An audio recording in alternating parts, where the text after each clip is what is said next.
Yeah, like lyrics matter, right? Yeah. They do matter. In the last 15 years, I've had social scientists that say, Tapper, music, it's the music that's most important. It's not the lyrics. And I concede that the musicology of a song is key. I love Hard Fought Hallelujah by Brandon Lake. It's just a good song. There's a reason why it's hot right now, right? The lyrics have to matter. Like, otherwise we wouldn't sing, right? So. Hello and welcome to the Sound Doctrine podcast. My name's Caleb. My name's Keaton. And my name's Will. We are here to talk about worship and how it influences God's people. We're going to dive into the lyrics we sing and the church practices we participate in each week and how they influence your congregation. Whether you're a church leader, congregant, or someone just interested in worship, join us as we encounter Sound Doctrine. We're back with another episode. How are we doing, boys? Pretty good. It's a great day. It is a great day. It's so good you guys decided to match. Yeah, this was not planned. I came in and said, Keaton, one of us has to change. That didn't happen. And you didn't. No. I didn't feel like going back to the room and putting on a new shirt. Wow. Okay, so we're lazy today. That's fine. That's cool. Well, also, it's kind of laundry day, honestly. So, like, I was like, man. I don't really feel like doing laundry just to dress up for this podcast. So, yeah, this Will. I blame Today, him. we have maybe not a Sound Doctrine first, but it is a Sound Doctrine first because we have an expert on the podcast. We do, in fact, have an expert. We do have the Reverend Dr. Mike Tapper on the podcast. How you doing? Man, I could not be more happy to be here today. Wow. What an honor. I mean, there are honors in life, and then there are like real honors, and to be part of this is just, I mean, it's great. Wow. Yeah. Well, thank you. We don't take that lightly. Yeah. Thank you I so mean, much. We have a few questions that we ask every guest on our podcast. Yeah, sure. The first one is, what's your call to ministry? How'd you get to this point? Yeah, guys. So I'm probably, I don't know if this is a word or not, pracademic, but that kind of fits who I am. I love the academy. I love what we do in the academy, and I'm compelled towards research questions, which has sort of driven a lot of my life. But I also love the local church. So a lot of the stuff that I've done in life has pivoted between those two worlds, between the academy and the local church. For a long time, I stressed over that. I felt a little schizophrenic in both worlds. And around, I don't know, maybe 10 or so years ago, I decided, hey, let's just embrace the awkwardness. And so I live between both the worlds. I love the local church and I love the academy. It's awesome. Yeah, it's great. Obviously, one thing we talk about on this podcast a lot is that worship is not just a collection of songs and things that we just sing on a Sunday morning, but it's a broader term. So the question we like to also ask our guests is, how do you worship God daily in your life? Oh, wow. Yeah. For me, it's practices. Yeah. Anything that's done in public is driven by the stuff that happens in prayer rooms and quiet rooms. And yeah, I'd like to think that anything that happens in my life that we could give God glory for is ultimately it's sourced in the private spiritual disciplines that I've tried to develop somewhat falteringly, sometimes successfully in my life. And I'll continue to do that to the best of my ability. Yeah, that's great. Is there anything else you'd love to tell our audience a little bit more about yourself? You are a Canadian. Wow, yeah. So poor explains the listeners, compliment. I apologize. Yeah, you're going to hear a lot of process and the Canadian accent will come through, but I'll do my best to translate in this conversation. Yeah. Thank you. It's okay. We have 2% of our audience from Canada. Really? Somehow. Yeah. So, welcome, Canadians. Exactly. That's great. So we brought you on the podcast because you're a worship researcher. You have just so many articles out there. You're doing so much work in this field. And so it's a twofold question. How did you get into this world of worship research? Yeah.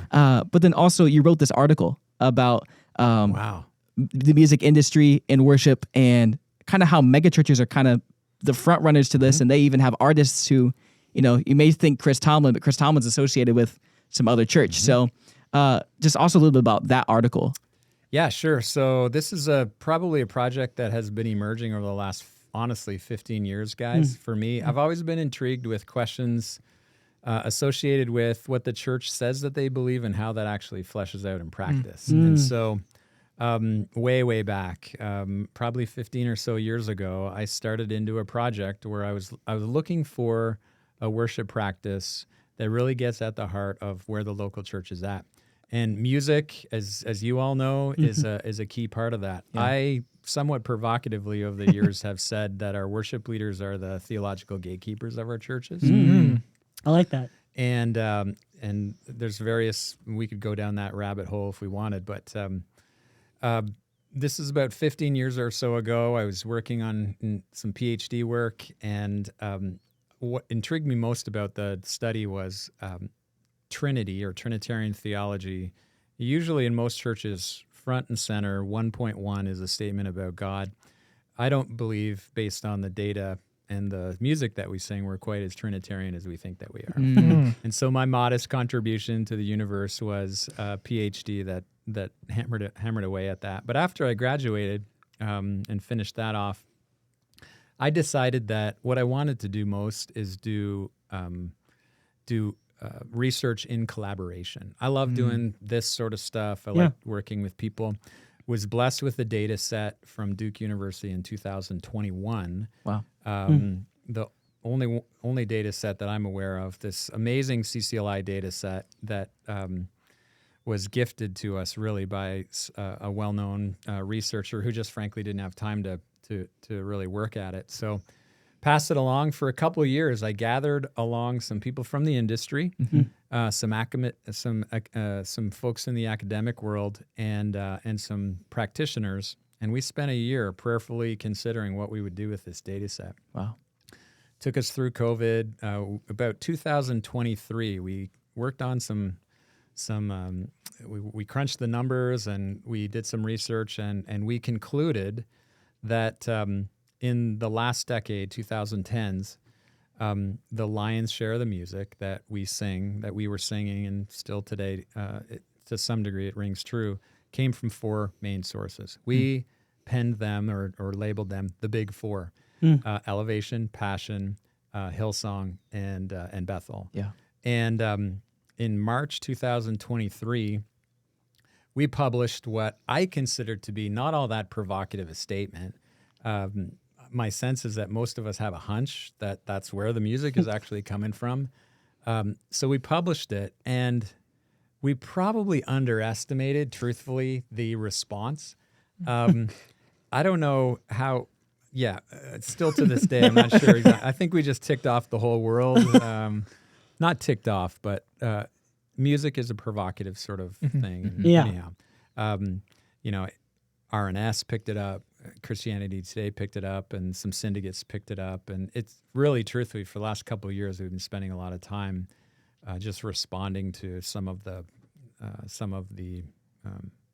responses to that particular article. Well, I think it's ignorance is bliss, right? So I think it's easy to I may know that there's four main producers of worship music, but then looking at the set and be like, man, I'm not doing my job as a worship leader as well as I think I am. Yeah. I think that's losing that ignorance probably brought out that response from some people. I bet.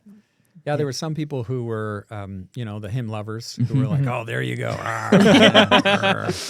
But even on the other side, I think there are a lot of worship leaders who probably aren't putting a lot of thought into where their music is actually sourced. Yeah. So that raised some provocation, I guess, among that group of people as well. Yeah. Okay, so one of the questions that we had was, do you think this is just an American thing that we're facing when it comes, Hillsong's obviously a church based out of Australia, but do you think this is, the fact that these main churches are putting out most of our music, do you think that is something that we're seeing just here in America, or, is this everywhere we're seeing that just these mega churches are producing most of what churches are singing? Yeah, that's a really good question. I mean, there are hot spots here in the United States, obviously Bethel being at West, Elevation, North Carolina, and Passion primarily being in the Atlanta area. Yeah. Those are three hot spots here in the United States as well. But of course, we're in a digital world.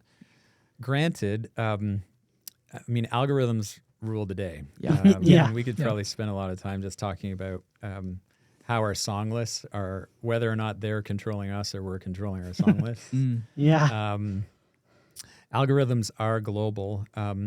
Some of the curiosity and the interest from the original article caught some interest and intrigue even in Europe and beyond. But I'm really curious. I mean, we see the Christian world shifting towards the south, I'm very curious to see in the next 5 to 10 years if some of that music starts to shift. But the nexus of the industry itself, I mean, we're in it in the United States here, undeniably, and the algorithms that drive that industry and the business model that's associated with that is very American centric. Yeah. And you kind of got to it, but like you were talking about, again, the algorithms, and then like also just kind of the tech world that we kind of live in now. But like, what are some of the reasons that we've kind of gotten to this point now? Like, what are some of the primary things that have led to this movement that we see? Yeah, this is the part of the conversation where I always feel like I have to say I love contemporary worship music. I'm not convinced, and there are some people who have picked up on some of the research. I should say too that I'm not doing this research on my own. The team that we've established is Worship Leader Research. Worship Leader Research is a group of 2 academics, 1 industry leader, and a practitioner, and myself. The 5 of us together. And oftentimes people will come and they'll interview us, or they'll want a soundbite from us, and they're really looking for like this. Evidence of this like nefarious, one of our leaders, Elias Dummer, partners, loves to say like this secret contemporary worship music cabal. Like there's somebody in Nashville is like, I'm not convinced that there is. In fact, I'm quite confident in establishing some friendships with some of the people who are creating this music. There's no one in the industry that's saying like, how can we like deceive the universe? There are structures in place, though. There are business and monetary structures that are in place that are associated with that. And if there's any constructive critique that I would offer to my friends who are writing the music, is that there's a naivete there tends to be a naivete among those who are at the top of the food chain, if you will, to use that term, about the business behind the industry, and certainly at the local church level as well.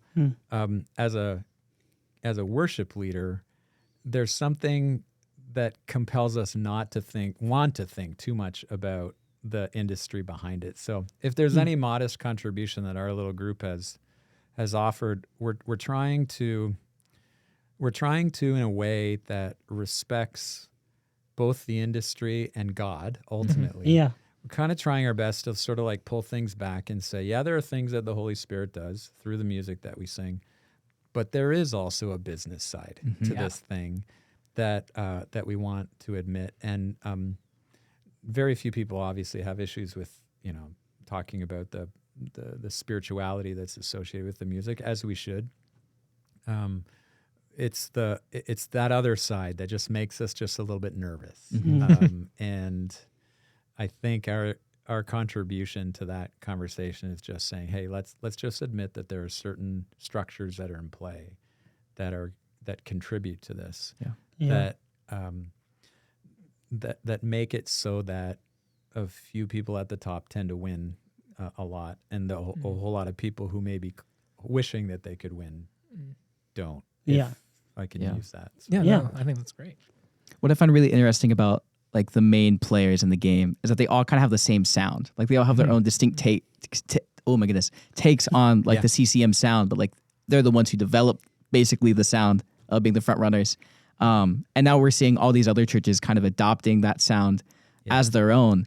And so what benefits do you see in terms of just like CCM moving to this?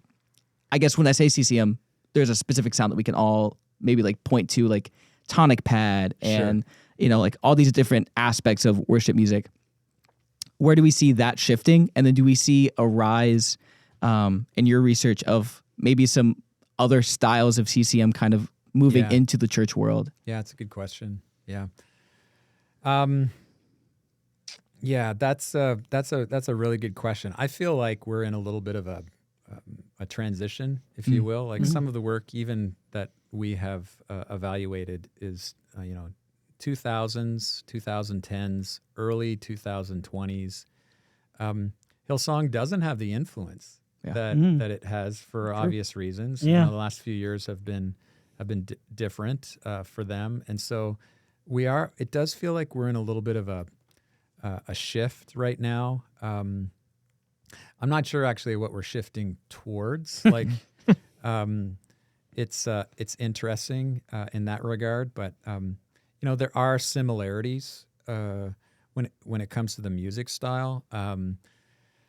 There's advantages for people who are at the top of the food chain to have music that is can be sung by the widest group of people. I mean, you guys know church history, right? Yeah. In the 1800s, we've got Charles Wesley writing for doctrinal purposes. Yeah. It advantages larger entities who are driving the music to be more generic, so that it can reach a larger group of people. So, from a purely marketing standpoint, it certainly serves those who are driving the music industry to have maybe what you might allude to as like sort of a flattened or more of a generic sound. Yeah. Granted, there's always going to be people who are sort of pushing against that, and there's groups like City of Light, for example, who are hitting different, and the Gettys are always going to kind of hit a certain segment as well. But what we're changing to, honestly, your guess is as good as mine. I'm really excited to see what that looks like. Yeah. Interesting.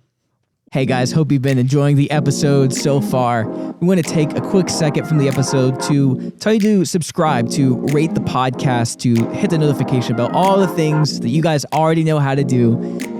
We want to stay connected with you, and we want to let you know about when we're dropping new content. So make sure you are liking, subscribing, all that jazz.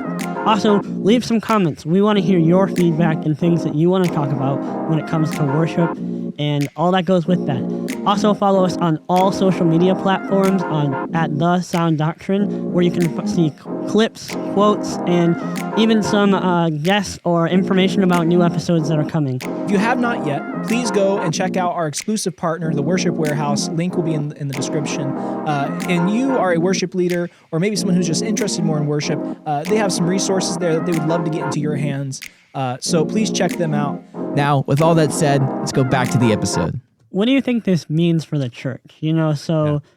As we just said, like, they're kind of a similar pattern of what, the songs are singing. And you kind of hinted towards it, like, it's generic in the sense so that it's very broad of who can sing this. But, like, what are the implications that you think that, like, this means for the church if we look back and it's a very similar pattern what they're singing in the same, 4 megachurches, and I mean there's some outliners, but are singing this music.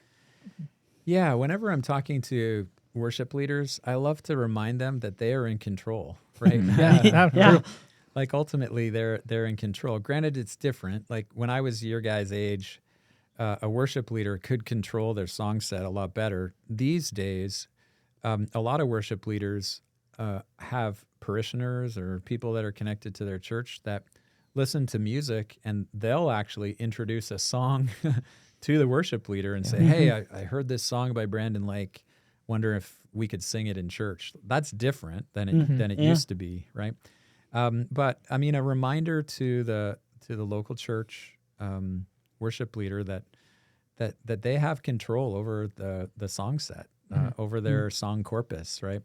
And it would be my opinion, as I enjoy speaking with worship leaders, that because they are the theological gatekeepers of the church, that they ought to invest time and energy into the solid diet that they're providing for their congregation. Truthfully, a lot of worship leaders are running from week to week. It's hard for them when it comes to selecting songs and all the rest. And some of the things that we could banter and talk about, they're not necessarily top of mind when it comes to like the day-to-day grind of leading a worship team. So encouraging teams to be proactive, I think is a really key and important thing that I hope that worship leaders will continue to think about. I guess too, for some worship leaders, where the music comes from is really important. Mm-hmm. And for some people, this is we have data on this that we've done in follow-up research. There are some people who don't really care. Yeah. Interesting. And there's an interesting theological discussion there about source of music. Yeah. Some will argue, well, God can use it, even if a church has gone through scandal, and even if the church has questionable theology. God can use a donkey. He can certainly use music, right? But some people too, guys, that are like, if this song is sourced at this spot, you cannot. Yeah. So, Yeah. And maybe you hold to that, and I'd respect you if you did. I kind of want to go back to a term you've been using, the theological gatekeepers, and that being like the worship leader's job. Can you maybe describe that term, and then what can worship leaders do in order to be the best theological stewards that they can be for their Great congregation? question. Yeah. Well, I love to just first thing whenever I say that to a worship leader, they're like, "No, they're not. It's the pastor, or it's the whoever, right? Or it's the theologian." And I say, "Okay, test it out. 10 people, 10 people in your congregation. Ask them 3 questions. 10 people. First question: ask them." Quote John 3:16 or something. Romans 12:1 or something, like just a well-known verse, right? Ask them that question. Second question: what did your preacher preach on last Sunday? Not like points, just like topic. Just go bottom of the barrel there and just say topic. And then third, fill in the blank. You call me out upon the or whatever, right? You pick a lyric, right? What a beautiful it is. And like lyrics matter, right? Yeah. They do matter. In the last 15 years, I've had social scientists that say, Tapper, music, it's the music that's most important. It's not the lyrics. And I concede that the musicology of a song is key.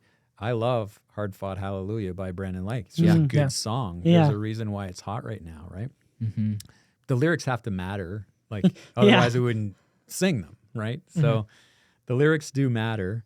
And that's a really key thing that I encourage worship leaders to think about. Now, they may not feel like they have like theological acumen or frankly time to like worry about these sorts of things. The good news is there are a lot of tools out there in the world to help with some of that, right? Denominations now, frankly, with AI these days, there's a lot that can be done in and around AI with coding and theming of music, right? So there are ways, certainly in this day and age, when we carefully approach it, to make sure that we're doing God justice and singing songs that are theologically correct. Yeah, and that's kind of the whole point of why we started this podcast. Actually, was one of the driving factors. Was we were looking at some of these lyrics and some of these worship songs. We're like, I don't agree with that. Obviously, Dr. Morgan's on sabbatical right now, but he's a professor here at Indiana Wesleyan, and we'd sing songs in our chapel here, and he'd walk away kind of fuming a little bit. He'd be like, "We don't believe that." Yeah, like, what do you mean, Spirit come down? Yeah, that's right. It's like, nah. Yeah, there's some people who, when they find out that my little tiny corner of the universe of expertise is in lyrical analysis of contemporary worship music, and they come up and they're like, "What's the worst song?" Like, we want to know what like the worst song, right? Like Satan and his demons have used the most. And I always avoid that sort of question. Oh, yeah. For me, it's theological diet more than anything. It's it's making sure that there's a balance. So with worship leaders, I encourage them do a song audit, right? Like just like what you do with CCLIs, you audit as you send in the music that you're singing over a 6-month period. That's changed, by the way, but anyhow, auto reporting, right? Yeah, auto reporting. Yeah. Which is really fascinating. Just recently. Yeah. But do a song audit of your church and just make sure that you're providing a good theological diet for your congregation. If you're singing songs about Jesus and redemption, more power to you. That's awesome. But if all you're singing about is Jesus and redemption, then you're missing a whole aspect of salvation history and other persons of the Trinity that you're missing, right? Too much of a good thing can actually not be good. Yeah. Yeah. Yeah, we've talked a lot about canons and just like how they play a huge role. We did an episode about when to introduce a new worship song. Oh, good. And we, a big factor of that was just like, if your canon doesn't reflect something that your church is reflecting, then maybe you should put it in your canon. Yeah. And so if your theology, if you don't have a song that's reflecting part of your theology, you should maybe use that to your advantage with a canon, because you can look at what you're singing. Yeah. Good for you. That's awesome. Great point. I agree with you. Yeah, and I love this theme that you've used of like a diet, because I'm imagining it's like the My Plate kind of model. It's like, okay, we need some like what was some things about the Holy Spirit, about Father, Food redemption, pyramid. salvation, forgiveness. I'm just like getting this nice little My Plate going. That's just so fun to think about. But yeah, it's true. Like we need to balance our diet well. Too much of a good thing can end up being bad. There's nothing wrong with singing songs about Jesus. Oh, exactly. There's nothing wrong. Yeah. No. But if it's in the place or the absence of other members of the Trinity or attributes of God, Yeah. like you say, fill in the gaps. Yeah. Yeah. One of the questions that we were thinking about, and even reading your article, I thought about was like, how do you think social media now has played into, songs that are rising now? I mean, Even still, just the tech world in general. yeah, tech world in general. Like obviously these mega churches and these big powerhouses of music, they're still going to be putting out songs that everyone's going to listen to. But I think, have you seen that maybe some of those smaller artists are able to rise up on the charts because of social media or tech? And Yeah, it's a good question. Again, I think algorithms rule the day. And so, you know how Spotify works and YouTube Music and Apple Music works. The groups that get the most clicks tend to be the ones that, it's self-perpetuates, right? So it is hard to break that. CCLI, I'm really, really interested. I'm really, really interested with the recent move that they've made with their top 100 list, which they've done under Night Sky. And we actually just published on this a couple days ago, actually, the change that CCLI has made that maybe your listener or our watcher isn't even aware of. They have made a shift in their top 100 list, which for years and years and years was a 6-month audit, and submit and then collect the data and then compile a top 100 list. Now they've shifted as of last September to a click approach, which could possibly, it's still too early to tell. yeah, It could possibly favor newer artists, could possibly that have new music. Right, the potential's there for that. It could also, interestingly, favor smaller churches. Our listeners and probably our viewers are somewhat familiar with how CCLI works with payout and all the rest. Yeah. That has always favored what the larger churches are singing. Now with a click-based system, one click equals one church. So whether that church is a church of 6,000 or 10,000, or that church is a church of 60 or 100, one click equals one click. So it's a different way of measurement. Granted, behind the scenes, they'll continue to use the monetary, the audit CCLI approach. But forward facing, I'm really curious to see how this changes the game, and it may actually favor the smaller church and the smaller the artist who's starting out. Yeah. It's awesome. Hard to say. Yeah, as you even said earlier, it's hard to predict patterns that are coming up and what it's going to look like. Yeah, it is. Yeah, and I love, like, I'm kind of happy about that because of the smaller church side of things. Because again, we've talked about how the CCLI Top 100 it's composed of primarily like 4 mega churches, and like it's just, where does the small church kind of fit in that? One thing we talked about with one of our guests a few weeks ago, Luke McAvoy, we talked a lot about authenticity, specifically with tracks. Like if using a track actually steals the voice of the local church away. So my same question with that is how can this kind of worship as an industry model, this thing that we're kind of seeing kind of a rise, how is it affecting the smaller local church? Yeah, that's a good question. A follow-up to the original article that we launched was asking questions about branding and affiliation, and we were really curious to hear from worship leaders and ask some questions about like how much does affiliation actually matter. The data was really, really fascinating. There were some people who were like, yeah, the affiliation does really matter to us, and that's why we either sing or don't sing that particular music. But then there was a whole other group that said, nah, we don't really care. But when we pressed in with the folks that said, nah, we really don't care, and we actually tagged branding to it, unconsciously, there was yeah, we actually care. Right? So my sense is that within the local church, big and small, we have some people who have really strong opinions about the Big Four and the affiliation. But there's an unconsciousness. Some of our listeners and viewers probably have studied branding and how this actually works at an unconscious sort of level. Yeah. My sense is that there's much of that that's actually going on as well. So even a person that says, yeah, we're not really on to the Big Four, they end up singing Big Four stuff. Yeah. Those people are really fascinating to me, those worship leaders. And I think that that's a phenomenon at the local church that still remains largely undetected. Well, and I think too, like there's so many artists that are connected with those Big Four that you don't even realize. Oh, And yeah. The affiliation is really remarkable. When you actually look at, and a follow-up article did this as well, we kind of just branched it back. Yeah. And even some of the songs that were part of the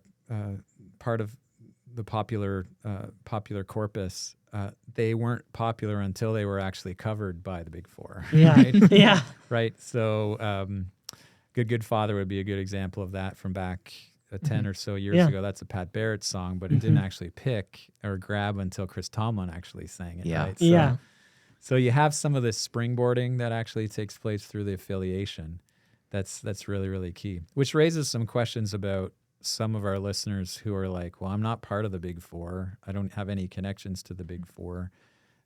What are my options? Right? Yeah. And those are good questions. The research that we're focused on right now is a survey that we're working on that we'll be sending out here probably in the next month or two. And the two areas of study that are of intrigue to us is original songwriting. We, based on, it's just some entry level research, we've had some worship leaders who are like, no, I'm trying to write my own stuff these days for the church. Yeah. So that's a largely untapped area of research. And then frankly too, the mental health of worship leaders is a big thing that just keeps popping up for us as well. So probably the next year or two, I'll be focused in those two areas. And naturally we'll keep building on some of the stuff that we've done in the past with the Big Four, but we're in a time of change, guys, and I'm not sure exactly what we're moving to. We need God's help and wisdom to know which way to go. Yeah. Absolutely. Yeah. That being said, I mean, you kind of mentioned it a little bit, like the culture's shifting, times are changing. So I guess what are some trends that you're starting to see kind of, you guys are kind of on the ground right now looking at all this, but what are some trends that you're starting to see beyond just the Big Four? Yeah.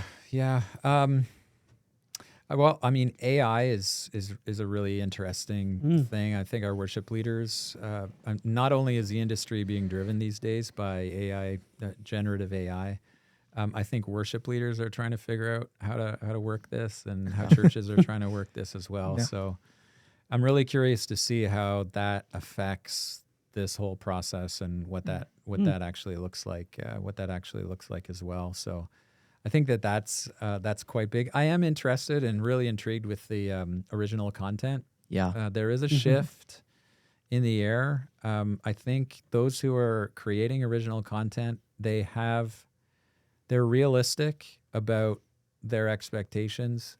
they're writing songs for their local church, and they're not trying to make like a world. They know that there are mechanisms behind the industry that probably prevent them, and they frankly don't care. They just want to write songs for their church, and so that's an interesting phenomenon that I'll be tracking quite closely as well. The original content piece. Absolutely. Well, it has been an absolute pleasure to have you on. Yeah, It's been great. I don't know if you remember this, but when you moved into your office, this was like over the summer, Keaton and I were like the first two people you talked to. We were sitting out in the lobby. Wow. And we had a quick conversation. And I was like, wow, this changed guy my seems life. so cool. And changed here my we are. life. So, yeah, so many years later. So many years later. Keaton, I love your sense of time. Yeah, it's just, man, semesters, man, they bleed in. They do. And it just feels like it's been years. Where can they find you? Like, other than like where can they find your research? Where can they find you? All the things. Worshipleaderresearch.com. That's sort of where we're housing. Yeah. That's probably where we'll be spending most of our time. Okay. Great. We'll make sure to put that link in the description. Yeah, link will be in the description. for you guys, and the article that we reference for this Yeah. podcast. Great. Yeah. Thanks, Overall, guys. yeah, Yeah. great Thank conversation. you so much. Yeah, thank you so much. Keep seeking. Keep singing. And let Sound Doctrine lead the way. We'll see you See you guys. Our show is brought to you by the Lantern Podcast Network through Wesley Seminary at Indiana Wesleyan University. Thank you, Indiana Wesleyan University, for allowing us to use your podcast studio. For more Christian content, check out the Lantern Podcast Network. And as always, keep singing. Keep seeking. And let Sound Doctrine lead the way.